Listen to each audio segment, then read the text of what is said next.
How did Islam bring about social reform to the Arabian Peninsula and social perfection to the world today?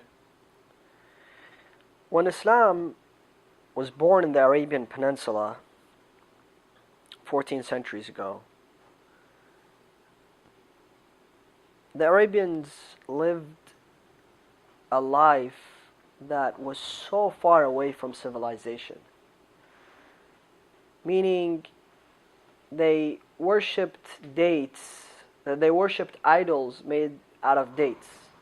So they would create, their god out of dates, and then they would, at breakfast, eat some of it, at lunch, eat some of it, and by dinner time, their god would be finished, and they'll make another one. And this is the type of life they lived.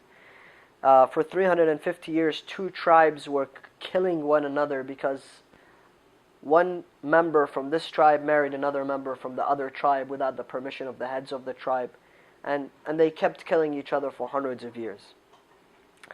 Another aspect was their lack of understanding of simple things in life. For example, when they would go to perform the pilgrimage, they would actually perform the pilgrimage completely nude, without clothes, thinking that the clothes that they wear were probably not purchased or made through the most legitimate ways, and the God would not be pleased with them.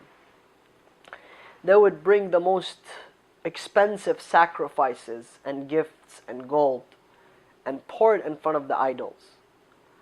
And that would be a good way for them to, they would think that would be a good way for them to please the gods. They had no book, they had no principles, they had no ethics. And Islam came and needed to really, truly reform and change the society, change their mindset. And I think one of the most beautiful areas where we need to consider is how Islam came to fight discrimination within the Arabian Peninsula. Slavery and discrimination. Basically, slaves were like running water. We can't live without running water today. So Islam couldn't come and say, no more slavery. Day one, no more slavery. No one would have been attracted to Islam. No one would have accepted Islam. No one would have been able to even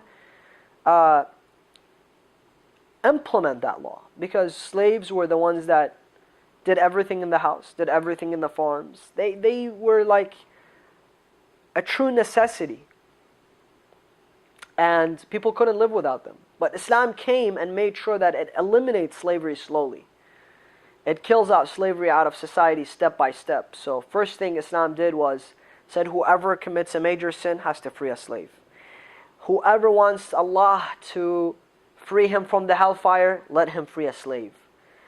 Islam came and gave rights to slave, meaning you have to write a contract with your slave. Tell him that in 5 years, 10 years from now, I'm going to free you. Islam came and introduced the concept of marrying slaves. Do you know how difficult it was for Arabs to marry slaves?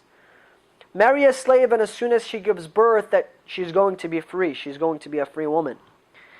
And respecting the slave. So even if he's living at your house, respect him, give him his rights. And I recall one of the most beautiful verses in the Holy Quran. When it was sent down, Allah in this verse says, O mankind, we've created you from men and women, and we've put you in different tribes and ethnicities, and we've given you different colors and backgrounds for you to understand one another. For the greatest of you are the ones with more piety. Why was this verse sent down?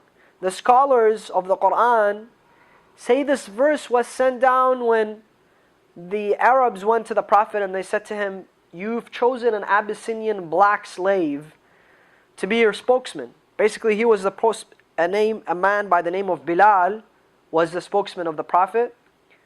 He would be the one that would call the people together when the Prophet needed them. And he could not pronounce the Arabic correctly. And people told him, change this guy, bring someone better. And this verse was sent down to praise him, to say that because he has more piety than others, it doesn't matter if he's white, it doesn't matter if he's black, it doesn't matter if he's an Abyssinian slave. He is a man with piety and principles, and he should be the spokesman of the Prophet. And the Prophet was able to gather Salman the Persian. He was able to bring Bilal the Abyssinian.